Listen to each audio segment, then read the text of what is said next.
ओम शांति। आज मीठा बाबा विश्व में अपने जब सब बच्चों को देख रहा है तो बहुत ऊंची दृष्टि से श्रेष्ठ स्वमानधारी बच्चे देख रहा है। बाबा की दृष्टि कभी भी हमारे आज के स्वरूप पर नहीं पड़ती। बाबा हमारा आदि अनादि ओरिजिनल स्वरूप देखता है, सम्मान देता है और हमें भी हमारे जो श्रेष्ठ स्वमान है उसकी स्मृति दिलाता है। तो बाबा ने कहा बाबा का हर एक बच्चा पूज्य है, पूर्वज है।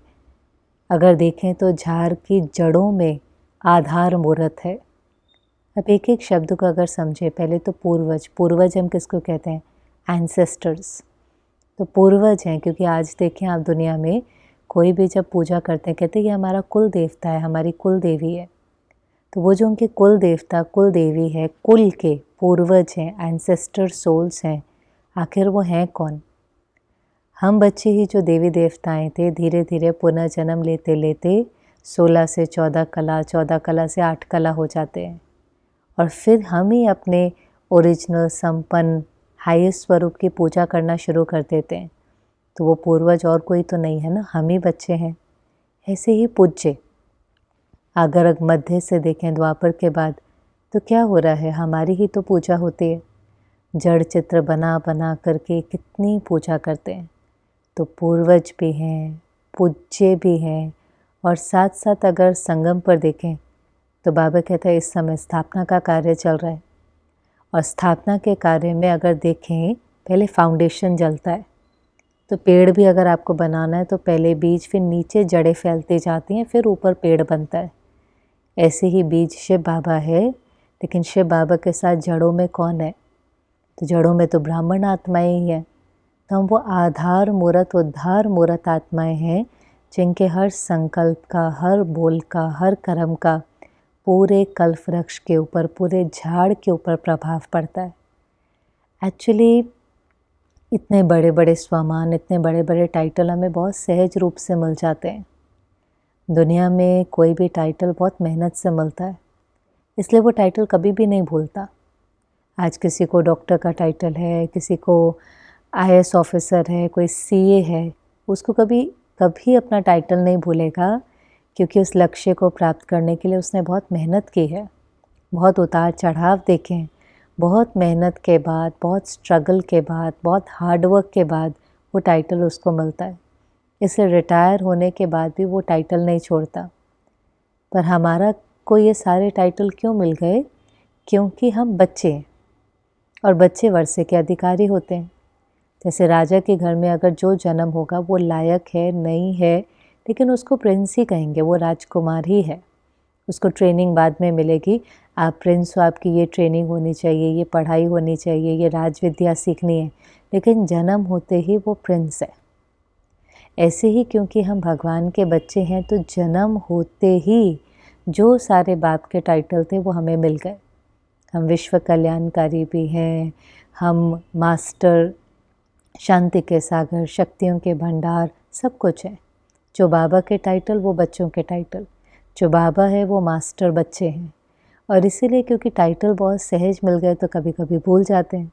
तो बाबा हमें स्मृति दिलाता है, बच्चे आप कितने ऊँचे हो, कितने खुश नसीब हो, आपके जैसा दुनिया में कोई भी नहीं है। चाहे छोटे बच्चे हैं, माताएं हैं, बुज़ुर्ग माताएं हैं, अनपढ़ हैं, प्रवृत्ति वाले हैं, सब बाबा एक एक को देखते हैं और बाबा कहते हैं एक एक महान है। और बहुत सुंदर फिर बाबा ने कॉन्ट्रास्ट भी बताया एक एक के साथ। बाबा ने कहा चाहे साइंस वाले देख लो, साइंस का घमंड रहता है, अपने टाइटल का घमंड रहता है। दुनिया के हिसाब से तो चांद पर भी पहुंच गए, प्रकृति जीत बन गए। सोचते हैं यहाँ पर प्रकृति सहयोग नहीं देगी तो हम चांद पर चले जाएंगे। तो इतना साइंस का घमंड है कि रॉकेट आदि से सोचते हैं उस पार चले जाएंगे।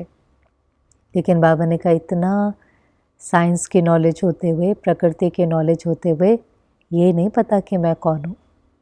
और यहाँ छोटा बच्चा भी फलक से कहेगा मैं आत्मा हूँ। और ये सच बात है। एक बार की बात है, एक बहन थी जो बहुत पढ़ी लिखी नहीं थी और वो प्रदर्शनी समझा रही थी। एक आईएएस ऑफिसर था और वो आईएएस ऑफिसर्स आपको पता है कितनी पढ़ाइयाँ पढ़ी होती हैं, वो एग्ज़ाम ही क्लियर करने कितने डिफ़िकल्ट हैं। उनको हर सब्जेक्ट की नॉलेज होती है। इन डेप्थ नॉलेज होती है। अपने जीवन में भी वो एग्ज़ाम क्लियर करने के लिए 12 घंटा 16 घंटा पढ़ते हैं। और ऐसे व्यक्ति को वो बहन समझा रही थी, वो बहन तो कुछ बहुत पढ़ी लिखी नहीं थी, पर ज्ञान की अच्छी क्लैरिटी थी, समझाने का अच्छा अक्ल था। तो समझाते समझाते उसने बड़े ही, कोई ऐसे ईगो में नहीं, लेकिन नम्रता और सहज भाव से कह दिया कि देखो, सारी दुनिया की नॉलेज है, सारे विश्व का पता है, लेकिन अपना नहीं पता, अपना परिचय भी नहीं पता उस ऑफिसर को। उसको वो बात टच हो गई। कहा बात तो ठीक है, मुझे हिस्ट्री, ज्योग्राफी, फिज़िक्स, इकोनॉमिक्स सब पता है, मैं कौन हूँ, मुझे अपना परिचय ही नहीं है। तो यही बाबा कहते हैं कि कई बार दुनिया का सारा ज्ञान है, लेकिन मैं कौन हूँ वो नहीं पता। और यहाँ छोटा बच्चा भी फलक से कहता है कि मैं आत्मा हूँ। ऐसे ही बाबा ने कहा बड़े बड़े महात्माएं होंगे, सारा जीवन शास्त्र पढ़े, सारा जीवन तपस्या करी, सारा जीवन इतनी मेहनत करी, तो भी कहेंगे परमात्मा को जानना बहुत मुश्किल है, नीति नीति कह देते हैं। और बाबा ने कहा यहाँ तो बुजुर्ग माताएं होंगी, वो भी नशे से कहेंगे कि हमने भगवान को पा लिया, हमने परमात्मा को पहचान लिया, वो हमारा साथी है, सहयोगी है, मददगार है, हम उसके साथ जीवन बिताते हैं, बड़े नशे से कहेंगे। और आप देख लो, कोई भी माता को पूछो, कहेंगे अरे बाबा सब करता है, बाबा बहुत मदद करता है, सारे काम ही बाबा करता है, बाबा सब ठीक कर देता है। तो उनको केवल भगवान का परिचय ही नहीं है, उसको यूज़ करना भी आता है, कंबाइंड भी रहना आता है। ऐसे ही बाबा ने कहा दुनिया वाले समझते हैं कि गृहस्थी में रहना, प्रवृत्ति में रहना और पवित्र रहना ये तो असंभव है। और यहाँ पर लाखों भाई बहनें ऐसे हैं, हर सेंटर पर कितने प्रवृत्ति गृहस्थी वाले हैं, इकट्ठे रहते हैं, लेकिन उनको पवित्रता सहज लगती है, मेहनत भी नहीं लगती। क्यों? क्योंकि पवित्रता स्वधर्म है, पर धर्म थोड़ी ना, पर धर्म मुश्किल लगता है। अब क्यों सहज हो गया? दुनिया तो समझती है कि आग कापूस साथ में रहे, हो ही नहीं सकता। यहाँ सहज क्यों हुआ? क्योंकि बीच में बाबा है। जब आत्मा को अतीन्द्रिय सुख मिलने लगा तो उसको इंद्रियों की आकर्षण खत्म हो गई। वैसे तो बहुत मेहनत है, अगर दोनों देह अभिमान में है और दोनों को भगवान से कोई रिश्ता नहीं है और दोनों अंदर से खाली हैं, तो विकार फिर ऐसी चीज़ है कि टेम्पररी सुख तो देता ही है, और जहाँ से भी टेम्पररी सुख मिलेगा उस चीज़ की आकर्षण होगी, उस पर डिपेंडेंसी होगी, नहीं मिलेगा तो क्रोध भी आएगा। लेकिन यहाँ पर जब दोनों को भगवान मिलता है, दोनों का अतीन्द्रिय सुख मिलता है, और प्योरिटी वैसे भी हमारा स्वधर्म है, हमारी फाउंडेशन है, नेचुरल नेचर है, तो सहज हो जाता है। एक्चुअली हमारे लिए तो ब्रह्मचर्य है ही पहला कदम, क्योंकि हमारी यात्रा तो कोई ब्रह्मचर्य की नहीं, ब्रह्मचारी की है। ब्रह्मचारी, जहाँ बाबा कहता है कि आपका हर कदम, हर संकल्प बाप समान होना चाहिए, और उसमें ब्रह्मचर्य तो पहला कदम है। तो उनको पहला कदम ही असंभव लगता है, और हमें तो पहला कदम इतना सहज लगता है कि अच्छा, नेचुरल लगता है, इजी लगता है। थोड़ी बहुत मेहनत हो भी तो बाबा से जो सर्व प्राप्तियाँ होती हैं, फिर उस चीज़ की आकर्षण ही नहीं होती, और नेचुरल, कोई डिसिप्लिन ऐसे भी नहीं है, फोर्सफुल नहीं है। प्राप्ति होती गई तो उन चीज़ों की आकर्षण, उसकी इच्छा ऑटोमेटिकली खत्म होने लगती है। तो बाबा ने कॉन्ट्रास्ट में बताया कि जो साइंस वालों को नहीं मिला, महात्माओं को नहीं मिला, दुनिया वालों को नहीं मिला, आप लोगों को सहज मिला है। इसलिए कोई पुराना गीत होगा जिसको बाबा मोरले में याद कर रहा था, कितने सेठ हैं, कितने स्वामी हैं, लेकिन अल्फ को किसी ने नहीं पहचाना। दुनिया के हिसाब से विद्वान है, दुनिया के हिसाब से धनवान है, लेकिन भगवान को नहीं पहचाना तो क्या पहचाना। और यहाँ पर क्योंकि हमने भगवान को पहचाना, सिर्फ पहचाना नहीं, उसके वर्षे के अधिकारी बने, इसलिए दुनिया जिन चीज़ों को असंभव समझती है, असंभव, वो हमारे लिए संभव हो गया। अब हमारे डिसिप्लिन से देख लो, हर रोज़ सवेरे 4 बजे उठना, जीवन भर सात्विक भोजन खाना, ब्रह्मचर्य की पालना करना, किसी को दुख नहीं देना, किसी से दुख लेना नहीं, क्रोध नहीं करना, जो गलत करता है उसको भी दुआएं देना, जो अपकार करता है उस पर भी उपकार करना, रोज़ रात को चार्ट लिखना, सिनेमा नहीं देखना। लोग तो डिसिप्लिन सुनेंगे तो कहेंगे अरे ये तो बहुत मुश्किल है, त्यागी जीवन है, और हमारे लिए सब संभव है। हम कहते तो बहुत नेचुरल है, हमें तो इनमें से किसी चीज़ की दिल ही नहीं होती। क्यों दिल नहीं होती? बाबा मिला। असंभव संभव इसलिए हुआ क्योंकि भगवान और उस भगवान से सर्व प्राप्तियाँ हुई। जैसे कोई चीज़ भर जाती है, माना आपको हीरे मिलने लगे तो पत्थर अपने आप छूट जाते हैं। बाल्टी में आप साफ़ पानी का नल खोल दो तो कीचड़ अपने आप निकल जाता है। तो हमने कोई इस प्रकार की मेहनत नहीं करी, हमने तो केवल अपने को भरना शुरू किया। हर ब्राह्मण क्या करता है, रोज़ मुरली सुनना शुरू करता है, बाबा को याद करना शुरू करता है, 2 ही चीज़ें तो करता है। हम कोर्स करते हैं तो हमें क्या कहते हैं, अच्छा आप रोज़ मुरली में आओ। मुरली सुनते हैं तो उसमें आता है बाबा को याद करो, बस यही 2 चीज़ें। मुरली सुनते जाते हैं, याद करते जाते हैं, आत्मा के ऊपर से जंग निकलती जाती है। विकारों की जंग, कमी कमज़ोरियों की जंग, पुराने संस्कारों की जंग धीरे धीरे निकलती जाती है और इसलिए असंभव संभव हो जाता है। और बाबा भी ऐसे विजयी रत्नों को देख करके खुश होता है। निश्चय बुद्धि विजयी है ना, निश्चय हुआ बाबा पर तो वर्षे के अधिकारी बन गए, विजयी बन गए। निश्चय बुद्धि विजयंती, और इसी कारण से माया से बच गए। माया माना माया है, 5 विकार हैं, लेकिन बच गए। क्यों बच गए? विधि आ गई। माया का सबसे सूक्ष्म रूप क्या है? कमज़ोर संकल्प, चाहे क्रोध का, काम का, लोभ का, परिस्थिति का, व्यक्ति का, कमज़ोरियों का, है तो व्यर्थ संकल्प। हम माया से कैसे बच गए? हमें बाबा ने साइलेंस की शक्ति, परिवर्तन की शक्ति दे दी। अच्छा बच्चे, नेगेटिव को पॉजिटिव करो, व्यर्थ को समर्थ करो, कारण को निवारण करो, तूफान को तोहफा समझो, परिवर्तन। अंधेरा है, आप अंधेरे को नहीं निकाल सकते, पर आप लाइट तो जला सकते हैं। आप लाइट चालू करेंगे तो अंधेरा अपने आप निकल जाएगा।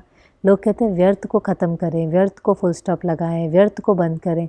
व्यर्थ नहीं बंद होता। व्यर्थ की जगह समर्थ चिंतन शुरू हो जाता है तो व्यर्थ खत्म हो जाता है। अभी अभी करके देख लें, आपको अंदर में व्यर्थ चल रहा है, क्या करूं, कैसे करूं, और आप अंदर में संकल्प करें, बहुत अच्छा होगा।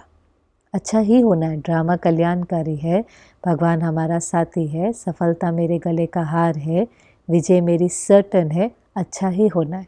संकल्प बदला, स्थिति बदल गई, स्थिति बदल गई, कृति बदल गई, कृति बदल गई, सृष्टि और हमारी तकदीर ही बदल गई। है तो खेल सारा संकल्पों का ना। अब उनको परिवर्तन की शक्ति नहीं है तो व्यर्थ शुरू होता है, फिर चलते चलते चलते चलते जैसे मकड़ी अपने ही जाल में फंस जाती है, वो अपने ही व्यर्थ के घेरे में फंस जाते हैं। फिर वैसी कृति होती है, वैसी सृष्टि होती है। इसलिए कई लोग कहते हैं हमारे को तो एक प्रॉब्लम ख़त्म होती है दूसरी आ जाती है। वो घेरे लेती है उनको। उनको ये नहीं पता चल रहा कि वो संकल्प से सृष्टि बना रहे हैं, अपने व्यर्थ से व्यर्थ दुनिया का निर्माण कर रहे हैं, इन चीज़ों को अपनी तरफ अट्रैक्ट कर रहे हैं, पता नहीं चलता। लेकिन माया का तो काम ही ऐसा है। माया अपने राज्य में, दलदल में, दुबन में ऐसे फंसा देती है, बिल्कुल जैसे वो कई बार होता है ना, आप वो किसी कबर्ड को अगर दीमक लग जाए, अंदर से बिल्कुल खोखली हो चुकी होती है, केवल बाहर से लगता है बहुत अच्छा है। ऐसे कई बार माया के राज्य में बाहर से तो लगेगा बहुत अच्छा है, बाहर से लगेंगे, किसी का फ़ोटो देखो, घर देखो, थोड़े समय के लिए उनसे मिलो, बहुत अच्छा है। लेकिन जैसे वो अलमारी को अगर आप ज़रा भी खोलो या थोड़ा सा भी उसको ठोको तो एकदम वो तो चूरा चूरा हो जाती है। ऐसे माया अंदर से खोखला, अंदर खालीपन, अंदर अकेलापन, अंदर उदासी, अंदर निराशा, दिल शिकस्त। इसलिए बाबा कहते हैं आप तो माया से बच गए। विघ्न समस्याएं आती हैं लेकिन बच गए, माना दिल शिकस्त नहीं है, उमंग उत्साह में है, खुशी है, चेहरे चलन पर खुशी है, अंदर में अपने भाग्य की खुशी है, भगवान मिला उसकी खुशी है, हम कितने भाग्यशाली हैं, कितने खुश नसीब हैं, उसकी स्मृति है। इसलिए बाबा ने कहा आपके लिए असंभव संभव हो गया। क्योंकि आपको बाबा क्या कहता है, रोज़ बाबा कहता है कि बच्चे बाबा को याद करो। रोज़ की मुरली में आता ना, बाबा को याद करो तो वर्षे के अधिकारी बनेंगे। अब वर्षा क्या है? सर्वशक्तियाँ। क्योंकि कोई भी समस्या आती है, कोई भी विघ्न आता है तो उसका सामना करने के लिए सर्वशक्तियाँ चाहिए। आपके पास सर्वशक्तियाँ होंगी तो आप दिल शिकस्त नहीं होंगे, आप घबराएंगे नहीं, आप अंदर से दुखी नहीं होंगे। अगर सर्वशक्तियाँ नहीं होंगी तो उस विघ्न और समस्या का प्रभाव पड़ जाएगा। तो इसलिए बाबा ने कहा बाबा को याद करो। और याद भी किसकी आती है? जिससे कोई प्राप्ति हो। तो ये भी थोड़ा साइकिल है, पहले याद करने में मेहनत होती है, फिर वो याद करते करते प्राप्ति होने लगती है, फिर जहाँ प्राप्ति होती है उस चीज़ की सहज याद आती है। जैसे शरीर के रूप से भी आप देखें ना, कोई शरीर को स्वस्थ बनाने के लिए कोई एक्सरसाइज करना शुरू करता है, कोई वॉक करना शुरू करता है, पहले उसको अच्छा नहीं लगता, पहले उसको मेहनत करनी पड़ती है, अपने मन को समझाना पड़ता है, उसके प्रति अपने को मोटिवेट करना पड़ता है। लेकिन 1-2 महीने के बाद प्राप्ति नज़र आती है। अरे बहुत अच्छा लग रहा है, हल्का लग रहा है, फ्लेक्सिबल लग रहा है, फिट हो गए, बॉडी टोन हो गई, वज़न कम हो गया। अब जब प्राप्ति नज़र आती है, अब उसकी दिल होती है। अब उसको एक दिन भी अगर एक्सरसाइज करने को ना मिले, उसको वॉक करने को ना मिले, उसको अच्छा नहीं लगता। उसको लगता है भले आधा घंटा भी, बारिश हो रही होगी तो छतरी पकड़ के भी। क्यों? प्राप्ति से वो चीज़ सहज हो जाती है, आपको करने की दिल होती है। ऐसे ही बाबा ने कहा, जब याद से प्राप्तियाँ होने लगती हैं, आप उस वर्षे का अनुभव करते हो, तो आपको बाप की याद भी सहज हो जाती है। और जितना प्राप्तियाँ होंगी, जितना याद में रहेंगे, उतना अंदर फ़कुर रहेगा, नशा रहेगा। कौन मिला है, क्या समय चल रहा है, हम किसके बच्चे हैं। और जहाँ फ़कुर होगा वहाँ फ़िक्र नहीं होगी, बेफ़िक्र बादशाह होंगे। अब लगातार ये लहर भी मुरली में चल रही है, जब बाबा पूछ रहा है बेफ़िक्र हो, सब बोझ बाबा को दे दिए हैं। और हम सब देते हैं, दिल से देते हैं, मेरा सो तेरा करते हैं। हमें पता है कि बाबा बंधा हुआ है, मदद करने के लिए बंधा हुआ है। बाबा कहता मैं फ़िक्र नहीं करता तो बच्चे क्यों फ़िक्र करते हैं। जब मैं ही नहीं करता, ड्रामा कल्याणकारी है। बाबा ने आज भी मुरली में कहा, साक्षी होकर के देखो। साक्षीपन की सीट पर सेट होंगे तो कभी अपसेट नहीं होंगे। साक्षी माना देख रहे हैं सीन, लेकिन उसका अंदर में प्रभाव नहीं पड़े, डिस्टर्ब नहीं हो, थोड़ा सा डिटैच होकर अपने को याद दिलाना पड़ेगा, ड्रामा बना बनाया है, हर एक का पाठ नूंदा हुआ है। हमारी चिंता करने से क्या होगा, शुभ चिंतन करें तो सामने वाले को थोड़ी ताकत भी मिलेगी। समझो कोई बात की चिंता हो भी रही है, किसी बच्चे की, माता पिता की, किसी के एग्ज़ाम की, चिंता से क्या होगा, हम भी कमज़ोर होंगे, वो भी कमज़ोर होंगे। लेकिन ड्रामा की ये सीन है, किसी की नौकरी छूट गई, किसी को कोई बड़ी बीमारी आ गई, कोई विघ्न आ गया, शुभ चिंतन, अच्छा होगा, बहुत अच्छा होगा, ये तूफ़ान नहीं है, ये तोहफ़ा है। ड्रामा कल्याणकारी है, इससे सहन शक्ति बढ़ेगी, समाने की शक्ति बढ़ेंगी। इस सीन के अंदर कोई राज छिपा हुआ है, बात करें अपने से। उस चीज़ का इन्फ्लुएंस अपने पर नहीं पड़ने दें, प्रभावित नहीं हो, दर्द में नहीं जाएं, साक्षीपन की सीट पर सेट होंगे तो बाबा ने कहा अपसेट नहीं होंगे। बाबा चाहता है संगम युग में बच्चे बेफिक्र हो। एक साइड बाबा, दूसरी साइड ड्रामा। जो हो रहा है कल्याणकारी है और बाबा हमारा साथी है, दोनों करना पड़ेगा ना। समझो कोई विघ्न आया तो पहला संकल्प क्या है, ड्रामा कल्याणकारी है, ड्रामा मीठा है, एक्यूरेट है, नथिंग न्यू, कोई व्यर्थ नहीं, उस सीन का डिस्टर्बेंस नहीं हुई। अब सेकंड सीन का सामना तो करना ही है, उतना तो काफ़ी नहीं है। कोई बड़ी बात है, किसी की नौकरी छूट गई है, किसी का बच्चा गलत राह पर चला गया, जो भी है, हर एक के विघ्न समस्या अलग अलग है। पहला एक्सेप्टेंस, दूसरा अब क्या करना है। बाबा कंबाइंड है, बाबा मददगार है, जो पुरुषार्थ करेंगे बाबा सहयोग देगा। हिम्मत का एक कदम हमारा, 1000 गुना मदद उसकी। तो बाबा हमें सहारा देगा। बाबा अपने तो गीत ही कितने सुंदर सुंदर बने हुए हैं ना। अब तू मेरा सहारा, दुनिया से हमें क्या लेना देना, भगवान है बाबा, अब तू मेरा सहारा। तो जब वो सहारा है तो वो सहारा हमारी नैया को पार तो लगाएंगा ही। तो बाबा ने कहा 3 चीज़ें बहुत परेशान करती हैं, एक है चंचल मन, दूसरा भटकती बुद्धि और तीसरा पुराने संस्कार। मन भी क्या है, बहुत चंचल है। इतना बाबा कहता है मन को श्रेष्ठ सोचो, श्रेष्ठ सोचो। चंचल मन है फिर व्यर्थ की तरफ चला जाता है। बुद्धि है, उसको बाबा कहते हैं ज्ञान के मनन चिंतन में लगाओ, उसके अंदर ज्ञान धारण करो। वो बुद्धि भटकती रहती है, कभी पास्ट में, कभी फ्यूचर में, कभी किसी की गलतियों में, किसी की खामियों में। तो ऐसी बुद्धि के अंदर ज्ञान कैसे धारण होगा। बर्तन तो कैसा होना चाहिए, सोने का बर्तन जिसमें ज्ञान धारण हो सके। लेकिन इस बुद्धि के अंदर इधर की बातें, उधर की बातें, जो काम की बातें नहीं हैं, वो अगर हमने सारी इस बुद्धि में भर दी, मेमोरी है, मेमोरी फुल हो गई, तो फिर अच्छी बातें कैसे स्टोर होंगे। और तीसरा पुराने संस्कार, जिसको आप कह देते हो मेरे संस्कार। बाबा कहते मेरे थोड़ी ना है। और जब मेरे कह देते हो, काम, क्रोध, लोभ, मोह, अहंकार, रूठना, रूसना, ईर्ष्या, इनको मेरा कह देते हो तो मेरे पर तो हक होता है, तो वो संस्कार भी बैठ जाते हैं। आपने उसको स्वीकार कर लिया ना। लोग ऐसे ही कहते हैं मेरा संस्कार ही ऐसा है, मेरी आवाज़ ही ऐसी है, ये तो मेरे जीन्स के अंदर है, ये तो मुझे माता पिता से मिला है, ये तो चेंज हो ही नहीं सकता। तो हमने क्या किया, हमने उस चीज़ को स्वीकार कर लिया, एक्सेप्ट कर लिया। आप जिस चीज़ को एक्सेप्ट कर लो, बाबा ने कहा वो वृद्धि को पाती है। और पुराने भी, बहुत सुंदर बात बाबा ने कहा, अगर आप पुराने भी कहते हो तो आपके पुराने संस्कार मध्य के थोड़ी ना है, आपके पुराने संस्कार तो आदि अनादि संस्कार है।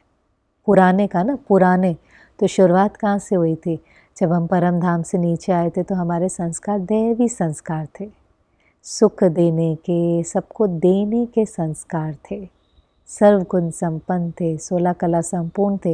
ये तो मध्य में देवभान शुरू होता है।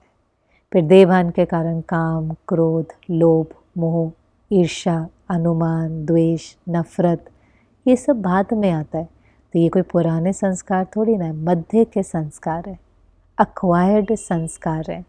और अक्वायर्ड संस्कार, जैसे साड़ी पर कोई दाग लगे, वो अक्वायर्ड है, दाग है, दाग मिट सकता है। इतना हो सकता है कोई दाग सहज मिट जाएगा, कोई पानी से मिट जाएगा, कोई सरफ से मिटेगा, कोई घिसने से मिटेगा, कोई घासलेट में डालकर मिटेगा, जंग का होगा तो, पर मिट तो जाएगा ना, क्योंकि ओरिजिनल नहीं है, दाग है। ऐसे कोई संस्कार बहुत कड़ा है, बहुत पुराना है, बहुत दुख दे रहा है, पर है तो अक्वायर्ड ना, है तो पुराना, तो मिट जाएगा। लेकिन उसको मेरा कह देते हो तो वो बैठ जाता है। इसलिए बाबा ने कहा मेरा नहीं कहो। और पुराने संस्कार को अकेले थोड़ी बदलना है, अकेले तो वैसे भी हम बदल नहीं सकते, क्योंकि हमारे पास तो बिल्कुल विल पावर नहीं है।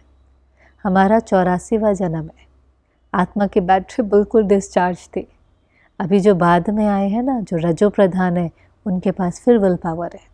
वो चाहे अपनी आदत बदल सकते हैं, चाहे तो आप देखेंगे कई लोग बस सोच लिया कर लिया, ये डिसिप्लिन करना है कर लिया, कंसिस्टेंट, डिसिप्लिन्ड, सिंसियर, रिस्पॉन्सिबल। ब्राह्मणों के अंदर तो जो संस्कार ज़्यादा होता है अलबेलापन, आलस से। आत्मा कमज़ोर है, समझ करके भी करना नहीं चाहती, समझ करके भी अलबेली हो जाती है, भगवान को पा करके भी उसकी वैल्यू नहीं करते। तो हमारे अंदर इतनी विल पावर नहीं है, इतना आत्मबल नहीं है, लेकिन हमारे पास क्या है, परमात्मा बल, परमात्मा शक्ति। और इसलिए बाबा कहते अगर आप बाबा के छत्र छाया में रहो, कंबाइंड रहो, श्रीमत के अनुसार चलो, तो कोई भी संस्कार परिवर्तन करना मुश्किल नहीं है, कड़े से कड़ा भी परिवर्तन हो जाएगा। लेकिन कब, कंबाइंड। और यहाँ हम से कई बार भूल हो जाती है, हमें लगता है हम कर लेंगे, हम अकेले कर लेंगे। बाबा को साथ चाहिए, बातचीत करते रहो, रू रिहान करते रहो, सब बाबा को सौंपो, दिल तख्त नशीन बनो, तो ही हल्के रह सकते हैं। और इसलिए बाबा तो बहुत कहता है पाठ बजाओ फिर न्यारे होकर बाबा के साथ। ऐसे नहीं सिर्फ सुबह बाबा को याद किया, शाम को बाबा को याद किया, वो तो भक्ति काल में भी 2 समूह का महत्व होता है, एक सायंकाल का और एक जो संध्या का समय है और एक जो सवेरे का समय है, उसका महत्व तो भक्ति में भी है। पर ज्ञान में निरंतर याद, सदा बाबा के साथ कंबाइंड।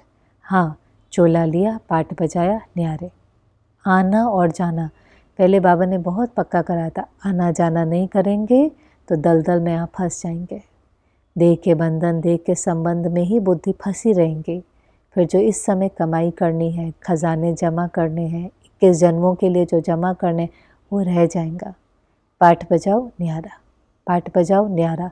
बहुत उसमें नहीं, अरे मेरे अपने ऐसा करते हैं, उसने मुझे ऐसा बोला, अपनों ने ऐसा नहीं, हिसाब किताब है, एक जन्म का भी नहीं है, अनेक जन्म का है। साक्षी होकर देखो, बड़े प्यार से अपना पाठ बजाओ न्यारा, कोई दुख नहीं, कोई सुख नहीं, न्यारा। अतीन्द्रिय सुख जो लेना है वो बाबा से लेना है।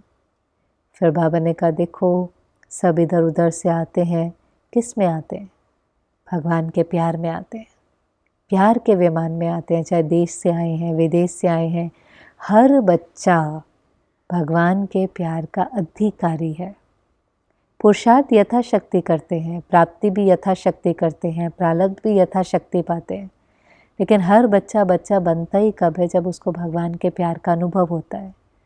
दुनिया में भी कहते हैं, जब बच्चे का जन्म होता है ना, कहते बच्चा लौकिक में भी कि ही डिज़र्व्स लव, वो प्यार का अधिकारी है।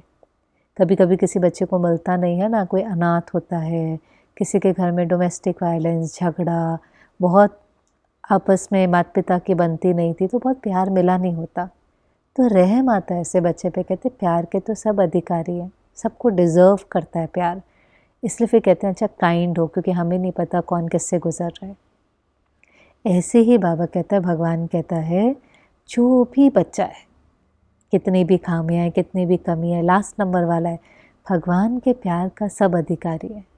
और वो प्यार प्राप्त होने से ही उन्होंने भगवान को पहचाना, गुप्त रूप में पहचाना, दिल से कहा मेरा बाबा, तो मेरेपन का, अपनेपन का अनुभव तो होगा ना। और फिर जो लहर लास्ट मोड़ लेके चल रही थी, होमवर्क दिया था बाबा ने, आपको भी याद होगा कि दुआ देनी है और दुआ लेनी है, चाहे कुछ भी हो जाए, दुआ देनी है और दुआ लेनी है।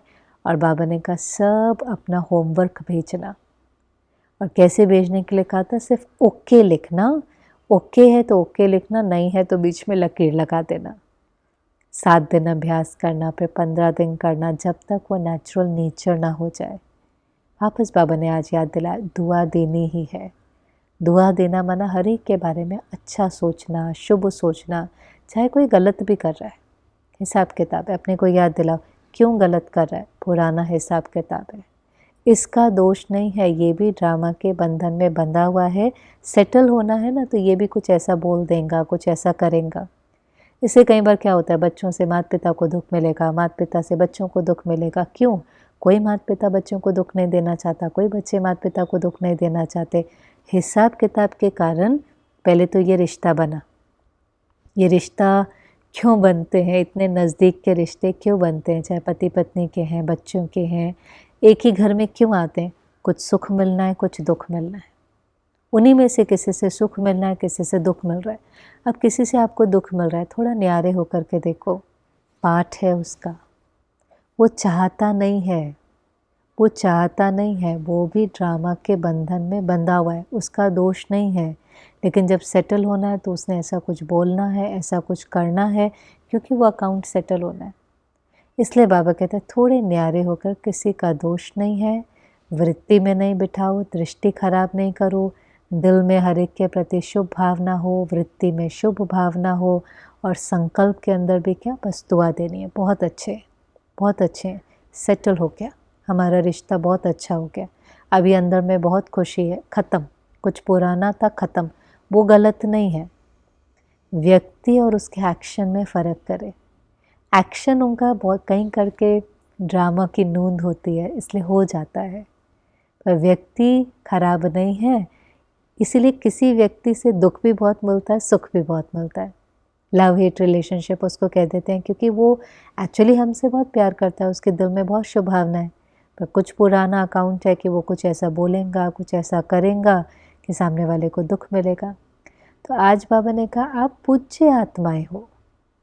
आज तक भी जड़ चित्रों से क्या मांगते हैं? दुआ ही तो मांगते हैं ना। जड़ चित्र के सामने खड़े होकर कहेंगे हमें आशीर्वाद दो, गुरु के पास जाकर के कहेंगे हमें आशीर्वाद दो। इतनी दुआ मांगते हैं, समझते हैं अगर देवी देवताओं ने या गुरु ने भी हमें आशीर्वाद दे दिया, हमें दुआ दे दिया, हम तर गए, हम पार हो गए। हमें और कोई मेहनत करने की ज़रूरत ही नहीं है। आशीर्वाद दो, आशीर्वाद दो। कई भक्त तो रट लगा लेते हैं, आप आशीर्वाद दो, आप हमारे ऊपर दुआ करो। फिर कोई मनोकामना पूरी हो जाती है तो कहते भगवान का आशीर्वाद है, कोई बच्चा हो गया भगवान का आशीर्वाद है। तो इतना उस दुआ का महत्व है कि आज भी खड़े होकर के दुआ मांगते हैं। तो बाबा ने कहा यहाँ सबको दुआ दी है ना, इसीलिए यहाँ वो संस्कार भरे हैं तो यादगार है। अगर वो संस्कार आपका यहाँ नहीं होता तो वो यादगार भी नहीं बनता।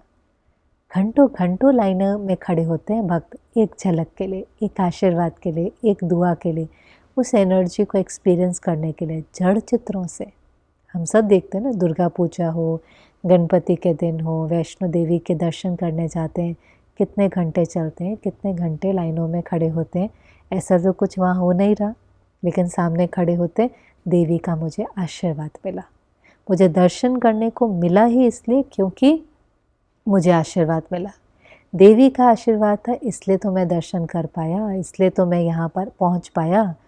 भक्ति में तो इसको बहुत मानते हैं, कहते फलाने स्थान पर पहुँच ही तब पाते हैं जब देवी का आशीर्वाद हो, नहीं तो सबका भाग्य ही नहीं जो वहाँ पर पहुँचे। तो जब बाबा कहते वहाँ आपको इतना याद करते हैं तो यहाँ भी अभ्यास करो। जिन्होंने किया बाबा ने उनको मुबारक दी, बहुत मुबारक दी, बाबा खुश है। बाबा ने बोला, ध्यान दिया, अभ्यास किया। जिन्होंने नहीं किया बाबा ने कहा कोई बात नहीं, अब करो। याद दिलाओ मैं विशेष आत्मा हूँ, मैं श्रेष्ठ आत्मा हूँ, मैं भगवान की श्रीमत पर चलने वाली हूँ, मैं पूजनीय आत्मा हूँ। अपने को याद दिलाओ मैं कौन हूँ, मुझे दुआ देनी है, मुझे दुआ लेनी है। क्योंकि बाबा कहते किसी से भी पूछो क्या बनेंगे, तो कहते हम 16 कला संपूर्ण श्री लक्ष्मी श्री नारायण बनेंगे। कोई भी तो नहीं कहता कि हम राम सीता बनेंगे। तो फिर जैसा लक्ष्य वैसे लक्षण। जब श्रेष्ठ बनना है, सर्वगुण संपन्न बनना है, फिर ये नहीं बोलो इसने तो अच्छे से बात नहीं करी, पर इसने तो मुझे दुआ नहीं दी। पिछली मुरली में बाबा ने कहा था ना, वो देखता नहीं है किसी को, वो देवता है। वो ये नहीं देखता ये करे तो मैं करूं, नहीं, मुझे ही अर्जुन बनना है, मुझे बदलना है। वो दुख दे रहा है तो मुझे सुख देना है, वो बद्दुआ दे रहा है तो मुझे दुआ देनी है, वो मुझे नीचे गिरा रहा है मुझे उसको आगे बढ़ाना है, वो मेरा अपमान कर रहा है मुझे उसको सम्मान देना है। सेटल सेटल सेटल करते जाना है, करते जाना है। अभ्यास हो जाता है। कोई हम अलग से थोड़ी ना कुछ कर रहे हैं, वो अपने संस्कारों के वश अपना पाठ बजा रहा है, हम श्रीमत के अनुसार अपना पाठ बजा रहे हैं, समझ से बजा रहे हैं, बाबा के श्रीमत अनुसार बजा रहे, और इसमें सुख भी हमें ही मिलेगा। आप किसी को बद्दुआ देंगे, अपमान करेंगे, दुख देंगे तो पहले तो हमें ही मिलेगा। पहले तो समझ नहीं थी, इसलिए तो इग्नोरेंस में हमने बहुत विक्रम कर लिए, अब तो समझ मिली है। तो इसलिए बाबा ने कहा अब ये होमवर्क करो। जिन्होंने किया है उनको तो बाबा ने बहुत मुबारक दी, होमवर्क करने की भी मुबारक दी, सेवा करने की भी मुबारक दी, गांव-गांव में जो बहुत अच्छी सेवा की है उसकी भी मुबारक दी। और ये भी बाबा समझ रहा है कि ये सेवा भगवान के प्यार में करते हो, इसलिए मेहनत अनुभव नहीं होती। कहीं तो बहुत हमें लगता है कितनी मेहनत करते हैं, कितनी दूर दूर गांव में जाएंगे, चित्र लगाएंगे, प्रदर्शनी करेंगे, कहीं कहीं पर जहाँ देवियों के मेले लगते हैं वहाँ जाएंगे, वहाँ कोई साधन नहीं होते, साल्वेशन नहीं होता, टेंट लगाएंगे, कहीं बहुत ठंड होगी, सेवा करते हैं। अपने भाई बहनें बहुत उमंग उत्साह से सेवा करते हैं। बाबा का परिचय सबको देना है, उनको मेहनत नहीं लगती, भगवान से जो मिला है ना तो प्यार में करते हैं। इसलिए बाबा कहते हैं प्यार में बलिहार जाना मुश्किल नहीं लगता। तो बाबा भी जब सेवा करते देखता है तो समझता है कि बच्चे मेहनत नहीं कर रहे, बाबा के प्यार में वो चीज़ कर रहे हैं। और फिर जो बाबा ने एक बहुत सुंदर बात की कि देखो कोई भी आप सेवा करते हो, चाहे देश वाले हैं विदेश वाले हैं, बाबा देखता है कि हर एक को सफलता मिलती है और सदा सफल रहना है, सफलता का हार पहनना है। बाबा ने कहा आप सब बच्चे हार खाने वाले नहीं हो, बाप के गले के हार हो। क्यों? क्योंकि है तो माया का राज्य, है तो दुख की दुनिया, लेकिन जब भी कोई बात आए तो संकल्प करो ये तूफान नहीं है, ये तोहफा है। संकल्प करो ये परिस्थिति जो है, ये पहाड़ जैसी परिस्थिति को हम राई बनाकर, रुई बनाकर फूंक मार के उड़ा देंगे। कैसे? बाबा ने जो वरदान दिए उसको यूज़ करके, बाबा ने जो समझ दी है, जो ज्ञान दिया है, जो सर्वशक्तियाँ दी हैं, उस खजाने को यूज़ करके हम तूफ़ान को तोहफा बना देंगे, उसको आगे बढ़ने का साधन बना देंगे। जितने वरदान मिले हैं बाबा ने कहा अब उसके अनुभव की अथॉरिटी बनो, यूज़ करो। यूज़ कब करेंगे? तूफ़ान आएगा तो यूज़ करेंगे ना।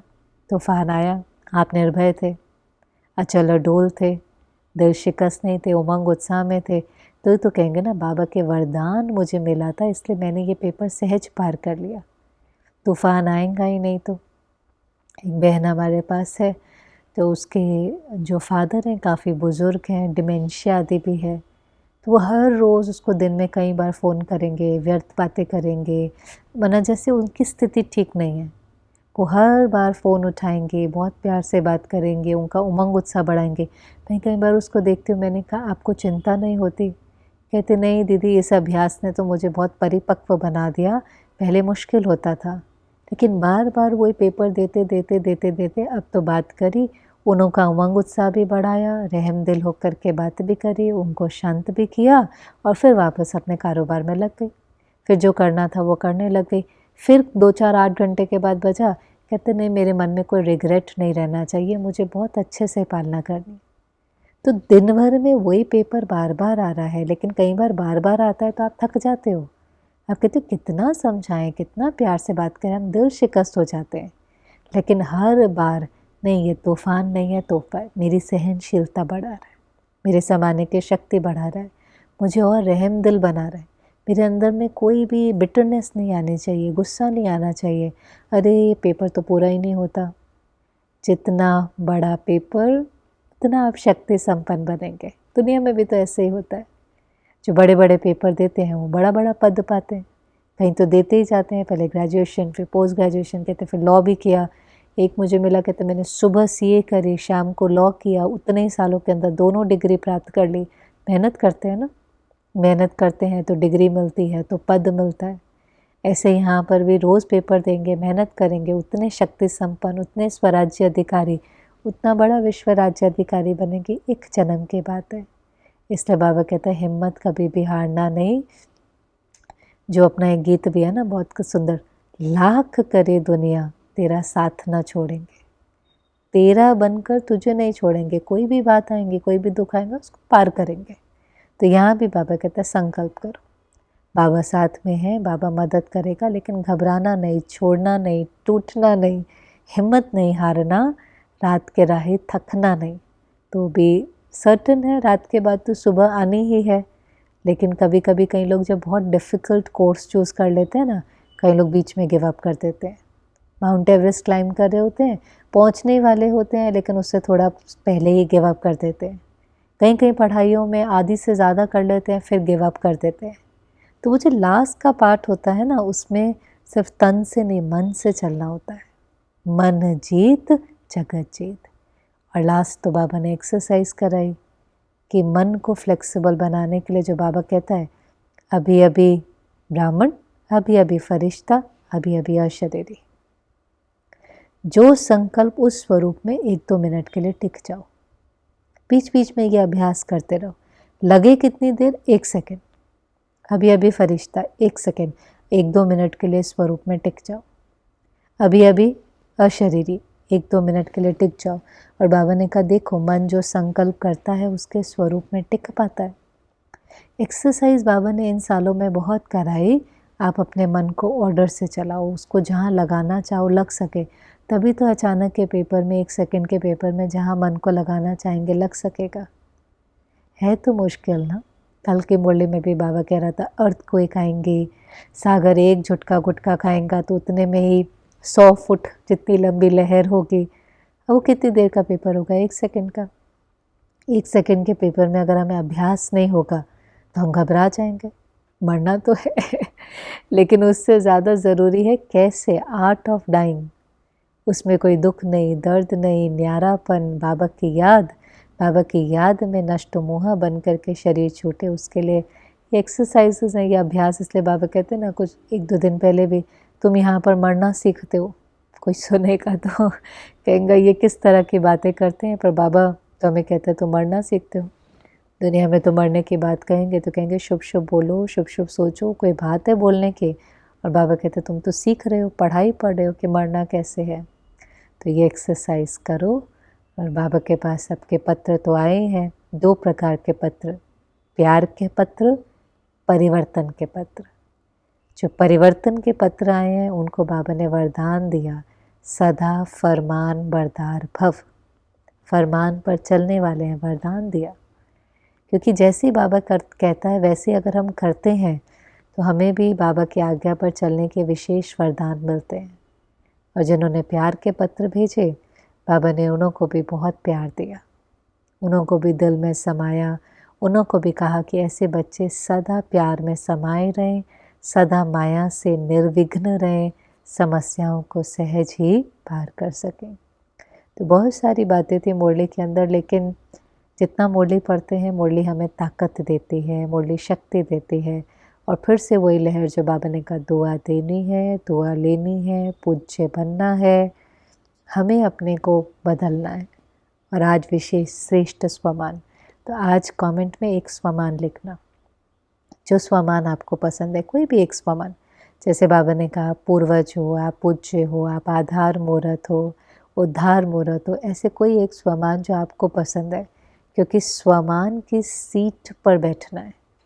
जितना स्वमान की सीट पर सेट होंगे उतना आप सेट नहीं होंगे और ही सर्व को सम्मान दे पाएंगे। ओम शांति।